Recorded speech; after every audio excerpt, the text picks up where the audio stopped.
কিশোরগঞ্জের হাওর অঞ্চলে দিন দিন বাড়ছে ডাকাতির ঘটনা। কয়েকদিনের ব্যবধানে গরু ব্যবসায়ী, হাঁস ব্যবসায়ী, পর্যটক, এমনকি মরদেহবাহী নৌকায়ও হামলা চালিয়েছে ডাকাতরা। আতঙ্কে হাওরবাসী। নেতিবাচক প্রভাব পড়েছে পর্যটন খাতে। আইনশৃঙ্খলা বাহিনীকে আরও তাই কঠোর হওয়ার নির্দেশ দিয়েছেন বস্ত্র ও পাট প্রতিমন্ত্রী। আর পরিস্থিতি নিয়ন্ত্রণে বিশেষ টহল ও নিরাপত্তা ব্যবস্থা জোরদারের কথা জানিয়েছে পুলিশ।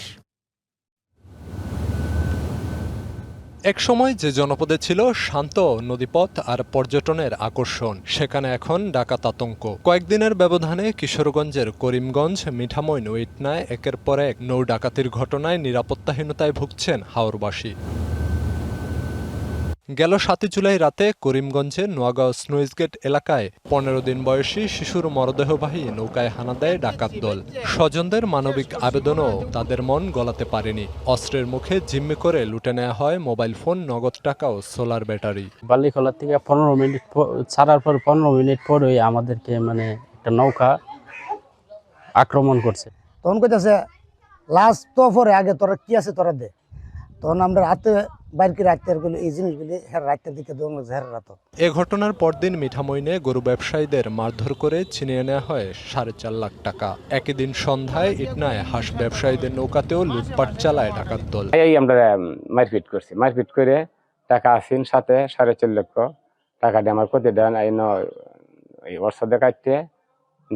এর আগেও পর্যটকবাহী ট্রলারে হামলা চালিয়ে প্রায় 40 লাখ টাকার মালামাল লুটের অভিযোগ ওঠে। এসব ঘটনায় পর্যটন খাতে পড়েছে নেতিবাচক প্রভাব। নগদ নিয়ে এলো হার নামানা হার অফার। সর্বনিম্ন 10,000 টাকা রেমিটেন্স নগদে পাঠালে থাকছে স্বর্ণের হার জেতার সুযোগ।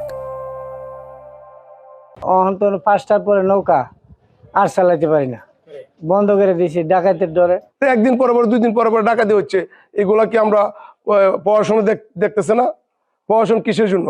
নিরাপত্তার অভাবে সন্ধ্যার পর অনেকেই হাওরে যেতে চান না। তবে পুলিশের দাবি প্রয়োজন অনুযায়ী ব্যবস্থা নেওয়া হচ্ছে। আমরা ইতিমধ্যে অনেকগুলো প্ল্যান করেছি, এই যে পর্যটকরা যেন নিরাপদে এখান থেকে ভ্রমণ করে যেতে পারে। এই কন্ট্রোল রুমে আমাদের ইমার্জেন্সি ফোর্স থাকবে। হাওড় অঞ্চলে ডাকাতি বন্ধ করতে আইনশৃঙ্খলা বাহিনীকে আরও কঠোর হওয়ার নির্দেশ দিয়েছেন বস্ত্র ও পাট প্রতিমন্ত্রী শরীফুল আলম। চুরি যারা করে, ডাকাতি যারা করে লিস্ট আছে, ও প্রিভিয়াস রেকর্ড দিয়ে তাদেরকে ধরে। আপনি অ্যাওয়ারনেস তৈরি করে, আপনি পান না 3 দিন অভিযান করেন, ওই এলাকা ছেড়ে চলে যাবে, ডাকাতি তো দূরের কথা। হাওরের বাসিন্দারা বলছেন, শুধু সামরিক টহল নয়, প্রয়োজন স্থায়ী নিরাপত্তা ব্যবস্থা। DBC news desk.